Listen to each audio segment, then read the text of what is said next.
Hello guys, ನಾವಿವತ್ತು simple ಮತ್ತು tasty ಮೆಣಸಿನ್ಕಾಯಿ ಪಲ್ಯನ ಮಾಡೋದು ಹೇಗೆ ಅಂತ ನೋಡ್ಕೊಂಬರೋಣ ಬನ್ನಿ. ಮೆಣಸಿನ್ಕಾಯಿ ಪಲ್ಯ ಮಾಡಲು ಬೇಕಾದಂಥ ಇಂಗ್ರೀಡಿಯೆಂಟ್ಸ್: ಮೆಣಸಿನ್ಕಾಯಿ, ಚಿಕ್ಕದಾಗಿ ಕಟ್ ಮಾಡಿ ಇಟ್ಕೊಂಡಿರೋಂಥ ಉಳ್ಳಾಗಡ್ಡಿ, ಉಪ್ಪು, ಹುಣಸೆ ಹಣ್ಣಿನ ರಸ, ಕರಿಬೇವು ಕೊತ್ತಂಬರಿ, ಬೆಲ್ಲ, ಅರಿಶಿಣದ ಪೌಡರ್ ಮತ್ತು ಜೀರಿಗೆ, ಮಸಾಲ ಪೌಡರ್ ಸ್ವಲ್ಪ, ಬೆಳ್ಳುಳ್ಳಿ, ಗುರಾಳ್ ಪೌಡರ್. ಫ್ರೆಂಡ್ಸ್, ನಾ ಮಾಡುವಂಥ ಮೆಣಸಿನ್ಕಾಯಿ ಪಲ್ಯ ನಿಮಗೆ ಇಷ್ಟ ಆದರೆ ಸಬ್ಸ್ಕ್ರೈಬ್ ಮಾಡಿ, ಜೊತೆಗೆ ಕಮೆಂಟ್ ಮಾಡಿ.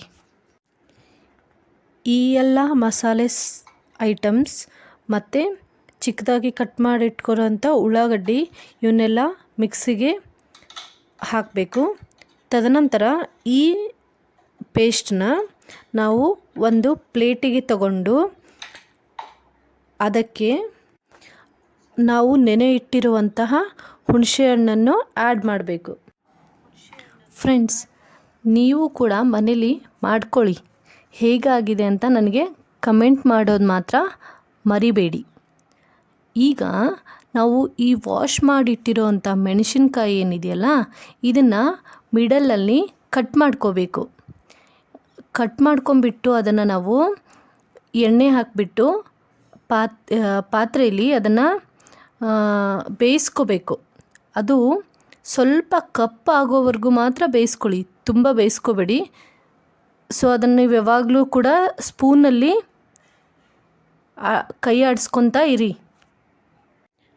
ಈ ಮೆಣಸಿನ್ಕಾಯಿ ಬೇಯಿಸಿದ ನಂತರ ನಾವು ಅದನ್ನು ಒಂದು ಪ್ಲೇಟಿಗೆ ಹಾಕಿಟ್ಕೊಂಡು, ನಂತರ ನಾವು ಮಾಡಿದಂಥ ಪೇಸ್ಟ್ಗೆ ಸ್ವಲ್ಪ ಎಣ್ಣೆಯನ್ನು, ಅಂದರೆ 1-2 ಸ್ಪೂನ್ ಎಣ್ಣೆಯನ್ನು ಹಾಕಿಕೊಂಡು ಮಿಕ್ಸ್ ಮಾಡಿ ಅದನ್ನು ನಾವು ಈ ಮೆಣಸಿನ್ಕಾಯಿ ಒಳಗಡೆ ಫುಲ್ಲಾಗಿ ತುಂಬಬೇಕು.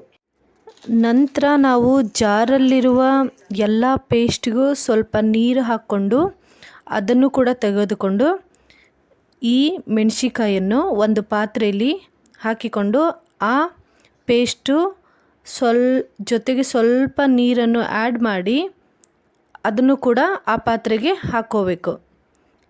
ಇದೇ ರೀತಿ 10 ನಿಮಿಷ ಕುದ್ದಿದ ಮೇಲೆ